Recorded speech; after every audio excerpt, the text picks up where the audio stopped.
કીધું ને જુગ મેં આખિર મરી જાના બે ત્રણ વાર બોલ્યો તો એક જણો મને કે તમને સાંભળો આવ્યું તમે મરવાના ડારા બહુ દિયો મને કે પણ તારે મરવું ન હોય તો અમારે તને મારો હોય નથી ને અમારા હાથની કાંઈ વાત એ નથી ને એટલી વાર કાંઈ પણ મૃત્યુ અનિવાર્ય છે સાહેબ. મૃત્યુના દેશમાં મંગલ ગણ્યું છે. હા, મૃત્યુ મંગલ છે. ભગવાન શિવનું મુકામ ક્યાં? શમશાનમાં. જેને મરવું નથી અજર અમર છે એને મુકામ શમશાનમાં રાખ્યા છે. આપણે મરવું નક્કી વાત છતાં એની કોઈ ડોકાતા જ નથી. નકર ન્યાય ઘુમરો મારી આવો જોઈએ. આપણે ફાવે ન ફાવે છોકરા કંઈક બીજી વ્યવસ્થા કરે પણ મૃત્યુ અનિવાર્ય. એકનાથજી પાસે એક માણસ આવેલો. એકનાથજી પાસે એક માણસે આવીને એટલું કીધું એકનાથજીને, બાપુ કે માણસને સારા વિચારો આવે એમ નબળા વિચારો પણ આવે, તો નબળા વિચારો આવે ત્યારે તમે શું કરો? એકનાથજીને પૂછ્યું કોને? આવેલ માણસે. ફરી વાર સાંભળજો. એકનાથજીને પૂછ્યું માણસે કે સારા વિચારો આવે એમ નબળા વિચારો પણ આવે, તો નબળા વિચારો આવે ત્યારે તમે શું કરો? એટલે એકનાથજી શું કીધું કે એ તો હું પછી તમને કહીશ, પણ તમારી હથેળી ઉપર તમે આમ બે ત્રણ વાર હાથ કર્યો ને તો મને જ્યોતિષીનું જ્ઞાન છે. એકનાથજી કહે તો તમારી આ રેખા હું જોઈ ગયો ને, આજથી 20મે દિવસે તમારું મૃત્યુ છે. અને ઓઈલો પાછો પડી ગયો. તો હા 20મે દિવસે વિહરતી, તો કા 20મે દિવસે તમારો ફટાક્યો, સમજી લ્યો ને. અને ભાઈ ગયો સાહેબો ઘેરે, કાંઈ પૂછવા રોકાણો નહીં. જઈને કીધું કે સાંભળ્યું, એના પત્નીને કીધું ઢોલિયો ઢાળો, પૂરું થઈ ગયું. 20મે દિવસે ફટાક્યો, ઢોલિયો ઢાળ્યો, કૂતો આવ્યું કે આવશે, આવ્યું કે આવશે, એ જ રમે ને પછી તો સાહેબ.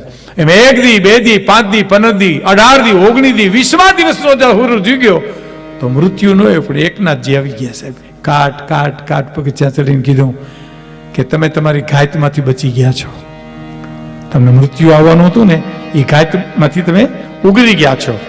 ત્યાં તો ઈસપરી ઉલરો ખાટલામાંથી એમ બચી ગયો હું. તો હા, તમે મને શું પૂછવા આવ્યા હતા? એ તો કયો મને. તો હું તમને એ પૂછવા આવ્યો તો નબળા વિચારો આવે, સારા વિચારો આવે એમ નબળા વિચારો આવે. નબળા વિચારો આવે ત્યારે તમે શું કરો? એકનાથજી કે આ 20 દિવસમાં તમે નબળા વિચારો કેટલા કર્યા? આ 20 દિવસમાં તમે નબળા વિચારો કેટલા કર્યા? તો કે એકેય નહીં. તો કે કારણ કે મોત સામે દેખાતું હતું એમ. તો કા 20 દિવસ તમે મૃત્યુને નજરમાં રાખીને જીવ્યા ને, એને અમે આખી જિંદગી નજરમાં રાખીને જીવીએ ને પછી નબળો વિચાર આવતો જ નથી સાહેબ. કોઈ છે મૃત્યુ તો મંગલ છે.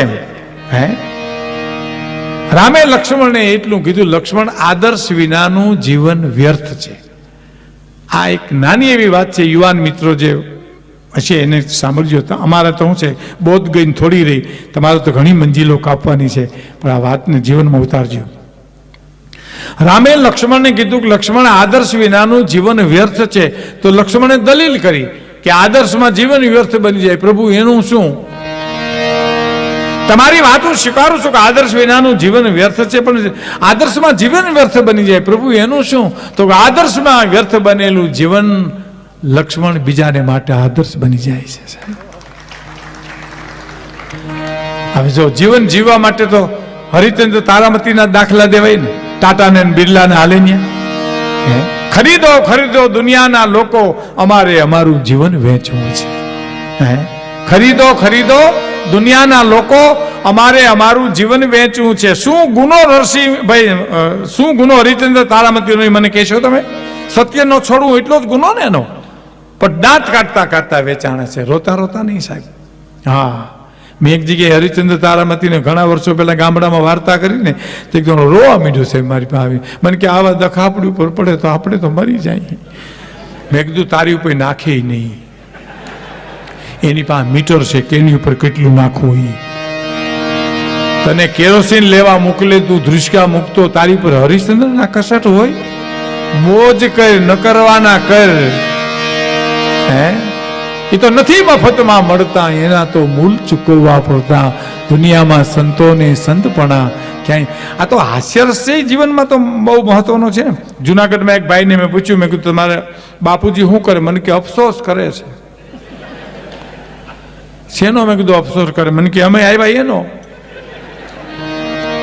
અમે મારા બાપુજી ત્યાં લઈ દઈને પધાર્યા એનો અફસોસ કરે છે. 15 દી પછી એના બાપુજી મને મળ્યા. મેં કીધું દીકરા કેટલા? મને કે 3, પણ ટબા જેવા હો.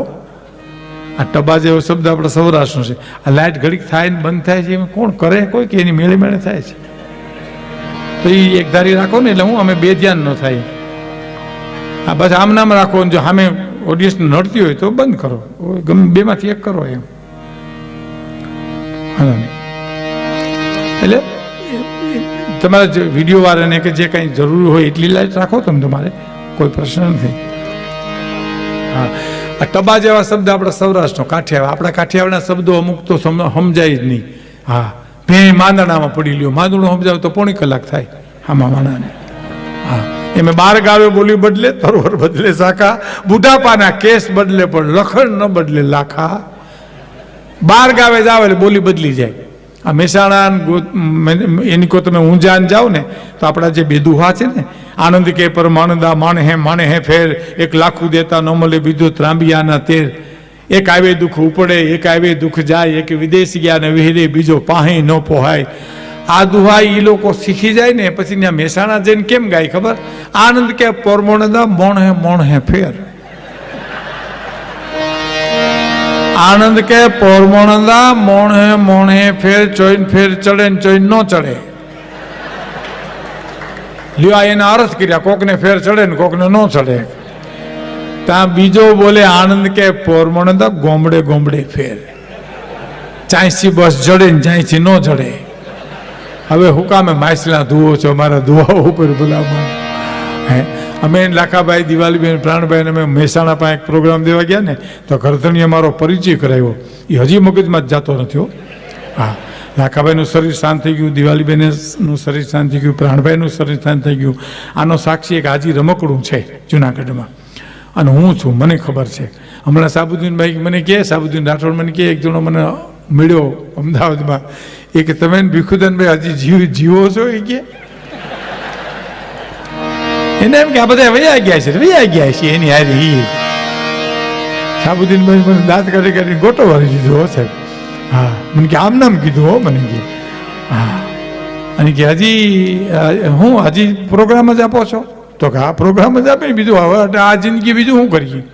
એટલે એક આ બીજા કોઈ સાક્ષી નથી, એ સાક્ષી હું જ છું.